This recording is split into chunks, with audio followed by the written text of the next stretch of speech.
Bonjour à tous, désolé pour ce petit problème technique tout à fait indépendant de ma volonté évidemment, et qui en plus n'a pas été résolu. Donc on va essayer de ne pas perdre trop de temps. Donc je m'appelle Simon, j'ai déjà donné une présentation l'année dernière sur le wallon. Je suis belge et donc je reviens aujourd'hui avec une présentation sur le français de Belgique. Voilà, donc qu'est-ce que le français de Belgique? Donc c'est simplement une variante régionale du français. Donc une variante régionale, c'est-à-dire que c'est la même langue, on parle la même langue bien entendu, mais avec des différences. Donc il y a environ 40% de francophones en Belgique, très proche du français de France comme je l'ai dit. Vous vous rendez compte quand je parle que je parle tout à fait un français tout à fait compréhensible, disons. Et donc c'est un français qui va se différencier grâce à l'accent. Au niveau du lexique également, avec des termes qu'on va appeler des belgicismes. On reviendra là-dessus plus tard, et un peu aussi au niveau de la morphologie et de la syntaxe. Alors, l'accent, rapidement, quand on parle d'accent belge, quels sont les mots, les traits significatifs qui vous viennent à l'esprit? Est-ce que certains ont des idées? Quand on parle d'accent belge en français? Personne? Oui. D'accord, d'accord, d'accord. En général, donc c'est quand même relativement différent. Oui, donc quand on parle d'accent belge, souvent on a le stéréotype de la personne qui met une fois à la fin de toutes ses phrases, ce qui est, on le verra, tout à fait abusif. Et donc voilà, donc une petite vidéo assez marrante qui vient d'un film qui s'appelle Il était une fois, où on a un Belge qui apprend à une Française à se comporter, ou à parler plutôt comme un Belge. Dans le nord, du côté de la mer, t'es en Flandre. Le flamand, ça parle comme ça. C'est quelque chose comme ça. Il va te dire, je vais sortir le parapluie parce que je sens que vient la drache. Répète. Je vais sortir mon parapluie, il va y avoir de la drache. Ouais. Après, tu vas un peu plus au sud, et là, tu arrives à Bruxelles. Hein? Là, tu parles comme tous les Français qui essayent d'imiter les Belges, sauf qu'ils y arrivent jamais. Le Bruxellois, il parle comme ça, comme toi et moi, enfin, surtout moi, quoi. Voilà, il dira, je dis, le zinneke du voisin a encore pissé sur les plantes. Quoi? Je dis, le zinneke du voisin a encore pissé sur les plantes. Oh, tiens, dis, le zinneke du voisin a encore pissé sur les plantes. Après, tu descends encore plus au sud. Et là, tu as Uccle. Uccle, c'est un peu le Beverly Hills de Bruxelles, si tu veux. Ils essaient de se faire passer pour des aristocrates en mangeant des frites chaudes. Donc, ils parlent un peu comme ça avec le cou tendu. Le mec, il va te dire hey, ce serait super sympa de manger une couque, un de ces quatre. Ce serait super sympa de les manger une couque, un de ces quatre. Super sympa. Super sympa. Bon, après, tu descends encore plus vers le sud. Et là, tu arrives à Liège. À Liège, on parle comme ça. C'est un petit peu comme un Suisse, si tu veux, mais qui aurait mangé des gaufres tout l'après-midi, avec le nez bouché, si tu veux. On parle comme ça. Des quoi? Des gaufres. Des gaufres? Des gaufres. Des gaufres? Voilà. Le I devient un tout l'après-midi. J'ai mangé des gaufres tout l'après-midi. Voilà, donc bien sûr que les traits sont grossis et stéréotypés, mais voilà, tout ça pour dire qu'en général, on a une perception faussée de l'accent belge, surtout en France, où quand on essaye d'imiter l'accent belge, on met une fois à la fin de toutes les phrases. Et en réalité, l'accent qu'on essaie d'imiter quand on fait cela, c'est l'accent bruxellois, qui n'est presque plus parlé, qui est encore parlé, qu'on peut encore entendre dans quelques quartiers de Bruxelles. Mais c'est tout. L'accent belge est varié, comme on l'a vu dans la vidéo. Et il y a plusieurs accents en Belgique. À savoir notamment qu'une fois ne peut jamais se mettre à la fin d'une phrase dans cet accent-là. Et donc voilà, moi ça me dérange pas du tout, ça me fait plutôt rire quand j'entends des gens qui essaient d'imiter l'accent belge, parce que je sais que c'est tout à fait faux. Mais ça me fait plutôt rire, oui. Alors, comme je l'ai dit, les pratiques dépendent de la région. Il y a différents accents en Wallonie, à Liège, à Namur, à Charleroi, dans le Brabant wallon, Luxembourg belge, c'est tous des accents qui vont être plus ou moins différents. Et on a l'accent picard également, dans la région de Mons, Tournai et Moucron, et qui s'apparente plutôt au ch'ti qu'on a dans le nord de la France. Voilà, mais il y a tout de même, quand on parle d'accent belge, si on veut parler d'accent belge concrètement, il y a quand même des traits qui sont communs à la plupart des locuteurs francophones de Belgique. Notamment, on continue à faire une distinction en général entre pâte et patte. Donc un chien, on lui donne la patte et on mange des pâtes. Distinction qui a tendance à ne plus être faite en France. Même chose avec sot et sot. Quelqu'un qui est sot, quelqu'un qui est bête, et un sot. Donc on allonge le son en Belgique. Grosse différence aussi. Ici, on marque encore une différence entre le conditionnel présent à la première personne du singulier et le futur. On dit « demain je mettrai » en français, et on dit « je mettrai » au conditionnel. Je serai, je serai. Distinction de nouveau qui a tendance à ne pas être faite en France. La même chose avec les sons 1 et 1, qui sont nasaux. On dit un brin et brun. Dans la chanson de La Bohème, très connue d'Aznavour, il fait rimer, il dit « Dans les quartiers voisins, nous étions quelques-uns qui attendions la gloire ».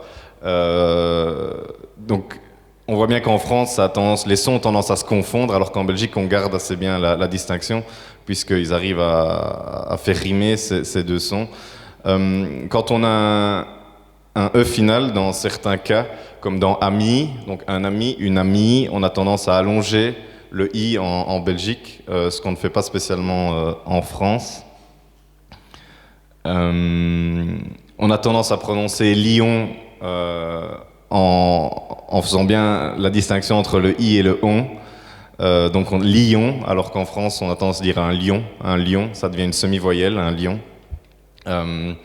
8, on a tendance à le prononcer comme un peu comme... là en l'occurrence on a tendance à le prononcer comme une semi-voyelle du coup, donc 8, alors qu'en France on aura tendance plutôt à dire 8. Voilà, et alors dans les mots où les W sont prononcés comme des V en France, en Belgique on a tendance à les prononcer comme des W, donc on dit un wagon, alors qu'en France c'est très courant de dire un wagon. Et la marque de voiture bavaroise très célèbre, on va la prononcer BMW, alors qu'en France on aura plutôt tendance à la prononcer BMW. Et donc on voit que c'est des distinctions qui sont quand même importantes, mais qui restent minimes, je dirais, de manière générale. Alors, au niveau du lexique, j'en ai parlé. On va parler de belgicisme. Donc, qu'est-ce qu'un belgicisme ? C'est un mot ou un fait de langue qui est propre aux Français de Belgique, qui peut parfois se rencontrer dans d'autres régions de la francophonie. Alors, dans les belgicismes, on va trouver des wallonicismes. Donc, ce sont des mots qui viennent du wallon. On va trouver des emprunts germaniques aussi, de par les zones de contact avec le néerlandais, avec le flamand et l'allemand. Le domaine administratif est un domaine où on va trouver beaucoup de belgicismes. Et donc il y a des belgicismes qui sont propres à une région, donc qui ne sont pas dits dans toute la Belgique. Et comme j'ai dit, il y a des belgicismes qu'on retrouve aussi au-delà des frontières de la Belgique, notamment dans le nord de la France, on y reviendra. Il y en a qui sont employés de manière systématique, donc des mots où il existe un équivalent en français standard, disons, mais qu'on va systématiquement employer, et il y en a qu'on va employer seulement dans des usages très restreints. Et un trait qui est intéressant, c'est que donc, les locuteurs francophones belges connaissent très bien le français de France, parce que évidemment on a tous les médias, la littérature, etc. Donc on est en périphérie, disons. Ce qui n'est pas le cas de l'inverse. En général, les Français connaissent moins bien les variétés périphériques, disons, ce qui est assez normal. Et c'est comme ça aussi qu'on n'est pas toujours conscient, les locuteurs belges ne sont pas toujours conscients qu'un tel mot ou qu'un tel fait de langage est un belgicisme. Donc parmi les belgicismes, on va trouver des archaïsmes. Un archaïsme, c'est un mot qui, à l'origine, était présent dans le centre. Donc, en l'occurrence, pour le français, c'est la France et Paris.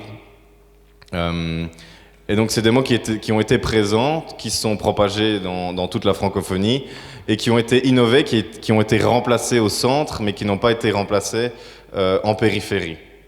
Et donc on a les célèbres 70 et 90, pour dire 70 et 90. Donc 70 et 90, ils sont d'origine latine, alors que la manière de compter à la française, je dirais, 70 et 90, c'est d'origine celte, parce que les Celtes comptaient à base de 20. Et c'était quelque chose qui était... Donc 70 et 90 ont été présents aussi en France, mais l'Académie française a adopté la façon de parler actuelle au XVIIe siècle, et donc désormais, on sait qu'on dit 70 et 90 en France. À tantôt également, pour dire à tout à l'heure, qui est très répandu. Alors les Belges utilisent aussi à tout à l'heure, mais à tantôt est très répandu également. Et alors au niveau des repas, c'est différent également. Donc en Belgique, au matin, le déjeuner et le petit déjeuner, c'est la même chose. On utilise plutôt déjeuner, je crois, mais on entend aussi petit déjeuner, et c'est la même chose. C'est le petit déjeuner des Français, si vous voulez. Donc c'est le repas du matin. On dîne à midi. À midi, c'est le dîner. Et au soir, c'est le souper. Bon, loin de moi l'idée d'être chauvin, mais enfin, c'est un peu plus logique de ne déjeuner qu'une fois dans la journée, puisque déjeuner, ça veut dire arrêter de jeûner. Et donc, on ne peut techniquement déjeuner qu'une seule fois sur une journée. Mais voilà. Et alors, une petite anecdote. Donc, comme j'ai dit, on regarde beaucoup la télévision française. Et il y a une publicité qui est assez...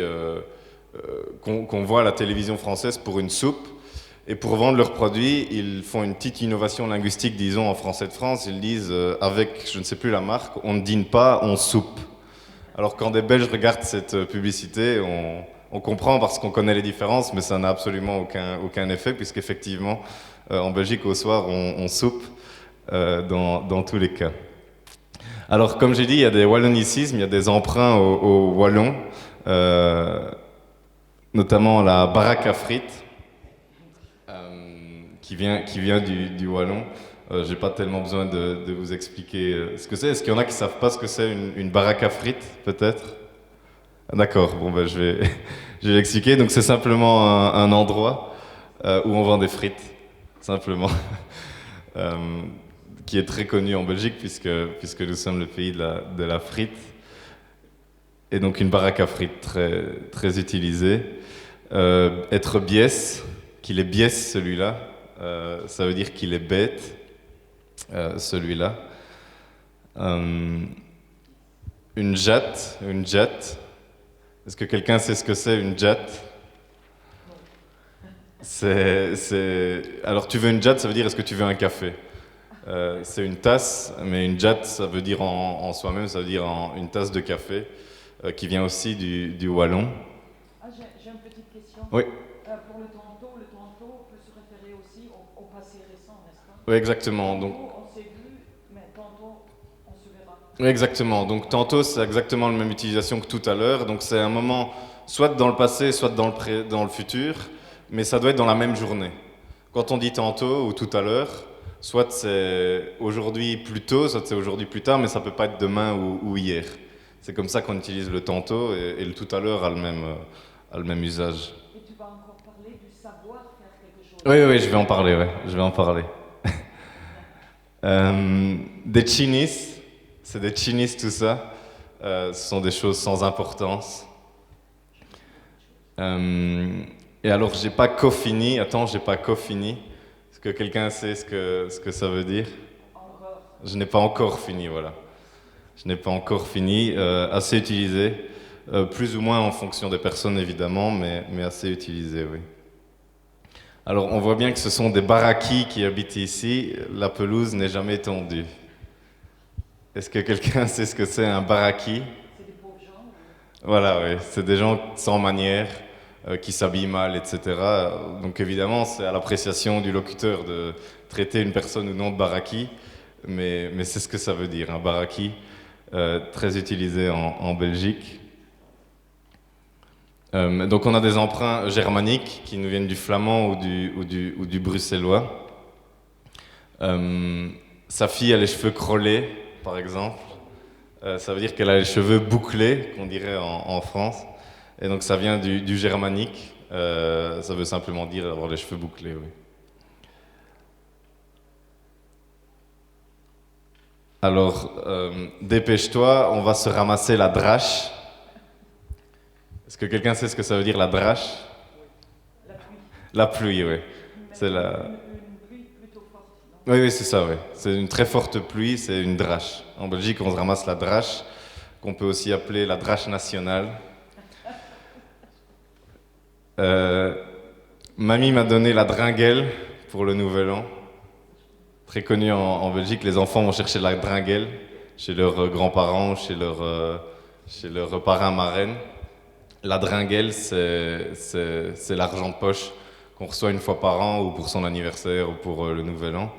Ça vient du néerlandais, ça vient de drinkgeld, argent de poche ou pourboire, non? Oui, c'est ça. D'accord. Alors, on est dans le domaine étudiant désormais. Tu veux venir ce soir? Je fais une soirée dans mon cote. Alors un cote, c'est aussi utilisé en Flandre et c'est simplement une chambre d'étudiant en fait. On dit un cote. Alors une phrase assez stéréotype qui vient plutôt de Bruxelles, qui a été rendue célèbre grâce à un film qui s'appelle Dickeneck. Je ne sais pas si vous l'avez vu. Quel clette se paye? Donc plutôt bruxellois comme je l'ai dit, donc clette quel nul, etc. Et un paye c'est un homme, mais c'est plutôt péjoratif. C'est plutôt péjoratif. Alors une phrase typiquement belge également. En été, j'ai meilleur dans mes slashs. Alors deux belgicismes ici. Avoir meilleur, avoir bon. Ça veut dire bien se plaire, être à l'aise, etc. On dit j'ai bon, on a bon sur une terrasse, on a bon. Ça veut dire on se plaît bien, on est à l'aise, etc. Et donc évidemment, ça marche avec le comparatif. On peut dire avoir meilleur. Et des slashs, ce sont des sandales, simplement. Des slashs qui vient aussi du germanique. Alors. Ce soir, je ne bois pas. C'est moi qui fais Bob. C'est moi qui ne bois pas, exactement. En France, je crois qu'on dit Sam. Et donc, c'est moi qui fais Bob, qui vient aussi du néerlandais et qui veut dire bewust onbeschonken bestuurder. Donc, c'est un conducteur conscient et qui n'a pas bu d'alcool. Donc, faire Bob, et qui se décline aussi en verbe. On peut dire bobber. Ce soir, c'est moi qui bob, etc. Alors, on a quelques abréviations qui sont typiquement belges, notamment le GSM. Est-ce que quelqu'un sait ce que c'est un GSM? Oui. Oui, c'est un téléphone portable, exactement. Donc, c'est aussi utilisé au Luxembourg, aussi à La Réunion. Et donc, on a gardé le nom du réseau. En fait, ça veut simplement dire Global System for Mobile Communication. Et donc voilà, en Belgique on utilise ça GSM et en Flandre aussi si je ne m'abuse. Voilà. L'Horeca, donc c'est un domaine professionnel qui veut dire hôtel, restaurant, café, qu'on utilise très souvent aussi. On fait des études dans l'Horeca, on travaille dans l'Horeca en Belgique. Donc voilà, maintenant un peu quelques belgicismes plic-ploc et on va voir si vous trouvez. Donc je ne vais pas à ce cours en auditoire car j'ai facile en maths. Alors c'est assez facile à comprendre, je dirais. Mais auditoire, c'est un amphithéâtre en fait. Donc nous sommes dans un auditoire actuellement. Et de nouveau un belgicisme qui ressemble à avoir bon, avoir facile. Ça veut dire ne pas avoir de difficultés dans un domaine. Donc j'ai facile en maths, ça veut dire que les maths ne me posent pas de problème. Range ton brol. Ton bric-à-brac. Exactement, oui. Donc c'est du désordre, du brol. Et donc range ton brol, ça veut dire range ton désordre, range ta chambre. Ou alors j'ai plein de brol dans mon sac. Une phrase très utilisée par la gente féminine notamment. Voilà. Ou par la jante masculine qui se plaint de la jante féminine. Tu as du brol dans ton sac. Ça peut arriver aussi. Alors, une citation très célèbre. Il ne faut pas non plus raconter des carabistouilles à nos concitoyens. Des salades, des carabistouilles. Est-ce que quelqu'un a une idée de qui a prononcé cette phrase? Donc c'est Emmanuel Macron lors d'une interview qui aime bien ressortir des expressions un peu vieillottes de temps en temps. On a eu droit à la poudre de perlimpinpin. Il a sorti carabistouille aussi, donc qui est utilisé en France, mais qui est plutôt utilisé en Belgique. Donc des carabistouilles, c'est des salades, c'est des bêtises, des choses qui sont fausses. Alors, à l'UNIF, j'avais l'habitude de brosser les cours. L'UNIF, c'est l'université, c'est l'abréviation de l'université. On dit jamais la fac en Belgique, on dit jamais je vais à la fac. Et on ne parle pas de sécher les cours. On peut sécher les cours en Belgique, mais on peut aussi brosser les cours, c'est-à-dire ne pas aller en cours. Une pratique assez courante aussi en Belgique, notamment après une sortie. Quelques mots, donc c'est moi qui ai inventé les phrases et j'avais pas envie de trouver des phrases un peu pour le plaisir de trouver des phrases, donc j'ai mis quelques mots aussi hors contexte. Alors un chicon, quelqu'un sait ce que c'est un chicon? C'est des endives, ce qu'on appelle en France des endives.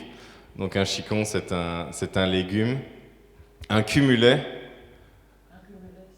c'est une roulade, exactement. Donc c'est une roulade avant en gymnastique ou arrière, on peut faire un cumulet arrière également.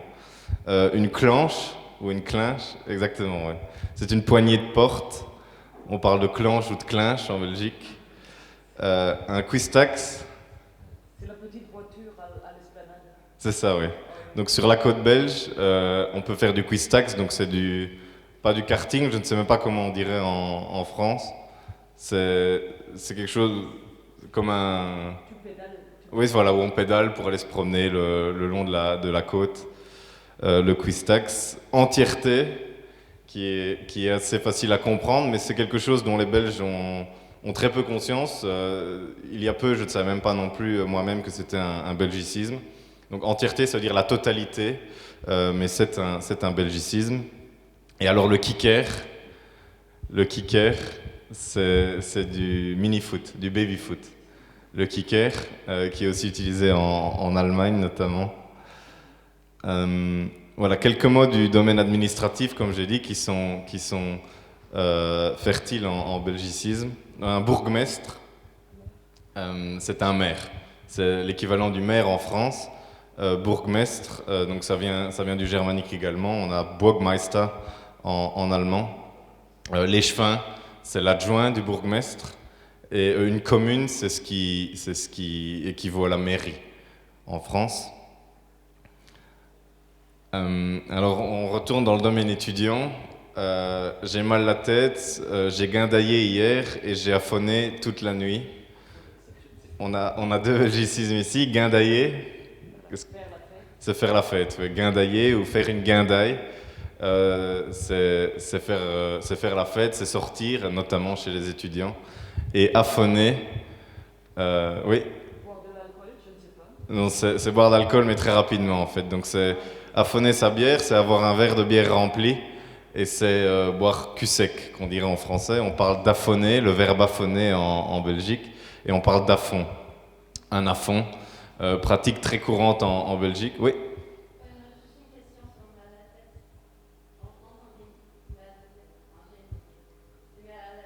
À la tête. Ah oui, d'accord. Oui, ben, j'ai oublié de le mentionner. On peut aussi dire... Non, mais vous faites bien de le lire, c'est aussi un belgicisme. En belgicisme, on peut avoir mal la tête. J'ai mal la tête, j'ai mal le ventre, j'ai mal le bras. Donc très bien, merci de le remarquer. Il y avait 3 belgicismes dans cette phrase. Et donc un affond, quelque chose de très courant en Belgique chez les étudiants, notamment dans les baptêmes. Donc les baptêmes, c'est des rites initiatiques, disons, pour faire partie d'un cercle dans les universités et les hautes écoles belges. Il y a encore une autre expression pour ces baptêmes-là. Une expression très spécifique, plutôt négative, à connotation négative, pour le baptême des étudiants. Le baptême, on parle de bleusailles, c'est les activités. Oui. Non, il y a encore un autre mot. Ah, je ne sais pas. Ok. Ça D'accord. Je n'ai pas été dans l'eau car j'avais oublié mon essuie.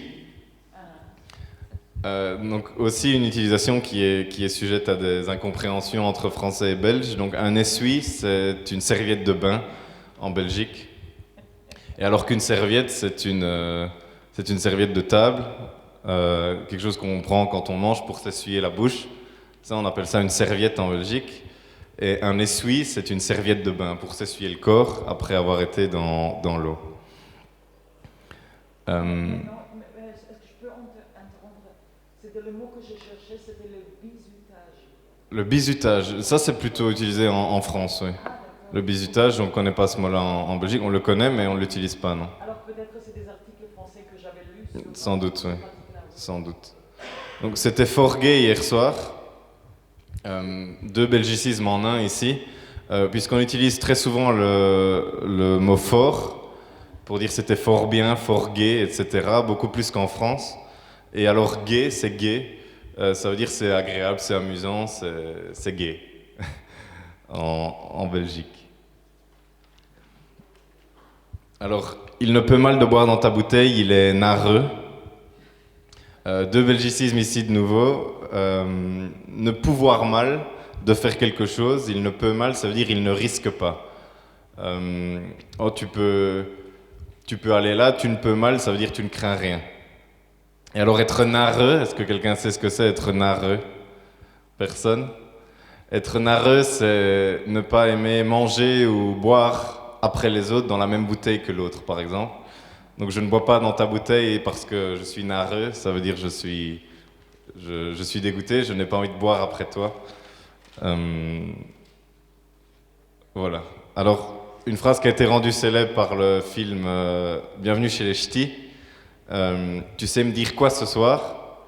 Donc je le disais, hein, c'est un des belgicismes qui est aussi utilisé dans le nord de la France. Dire quoi à quelqu'un, ça veut dire dire ce qu'il en est. Donc tu sais me dire quoi, ça veut dire... donc peut-être que demain, vous invitez quelqu'un à venir manger demain, il doit vous confirmer, ce n'est pas encore sûr, il va vous dire je te dis quoi, ça veut dire je te donne des nouvelles et je te confirme. Et alors un autre belgicisme dans cette phrase, c'est l'emploi du tu sais, du verbe savoir à la place du verbe pouvoir. Donc tu sais me donner le gobelet, qu'on utilise en Belgique, ça veut dire tu peux me le donner, est-ce que tu veux bien me le donner? On dit tu sais.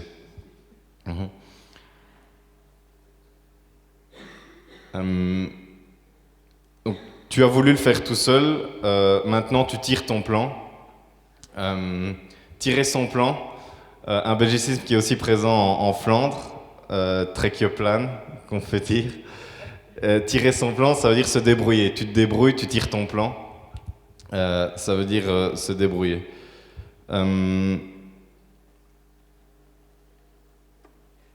D'accord, alors elle est logopède, mais elle vient de prendre sa pension. Est-ce que quelqu'un sait ce que c'est un logopède? Un logopède, c'est un orthophoniste. C'est un orthophoniste qu'on utilise beaucoup en Belgique. Et prendre sa pension, ça veut dire prendre sa retraite, partir à la retraite. On parle de pension en Belgique. Ok, alors j'avais encore quelques expressions, but yeah, I don't know. Of course, we started late, so we need to stop even. Ok, well. Donc, bon, j'ai pas su finir, c'est dommage. Je n'y suis absolument pour rien, mais on m'a dit qu'on ne peut pas déborder. Donc tant pis, je vous remercie à tous d'être venus malgré la légende qui donnait un...